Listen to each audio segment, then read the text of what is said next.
படித்து பட்டம் வாங்கியிருக்கலாம், படிக்காமல் கூட பட்டம் வாங்கியிருக்கலாம். ஆமென். சில பேர் படித்து வாங்குறாங்க பட்டத்தை. சில பேர் போய் ஜெராக்ஸ் கடையில் போயிட்டு ஜெராக்ஸ் எடுத்துன்னு வந்து மாட்டிக்கிறாங்கங்க எங்கன்னா. ஆமென். என்ன படிச்சிருக்கிறீங்க அண்ணா? பிடிஹெச். பிடிஹெச்சா? நீங்கள் என்ன படிச்சிருக்கிறீங்க? நான் எம்டிஹெச். ஓ, நீங்கள் என்ன படிச்சிருங்க? நான் எம்டிவ். பாப்பா சூப்பராக இருக்குது. எந்த காலேஜில் படிச்சிங்கப்பா அப்படின்னு கேட்டா மொழிக்கிறான். யார் உங்கள் ப்ரொஃபஸர்?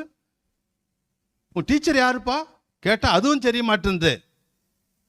எங்கேயாவது போய் 1500 ரூபாய் கொடுத்து ஒரு ரெவரண்ட் பட்டத்தையும் 30,000 கொடுத்து ஒரு டாக்டர் பட்டத்தையும், பெருமைக்கு எதுக்கு இந்த மாதிரி இறமை மேய்ச்சின்னு கிடக்குற? எதுக்கு இந்த வரட்டு பெருமை உனக்கு? பெருமை உள்ளவனுக்கு கர்த்தர் எதிர்த்து நிற்கிறார் இல்லையா? இந்த பெருமை உனத்துமே பரலோக ராஜ்யம்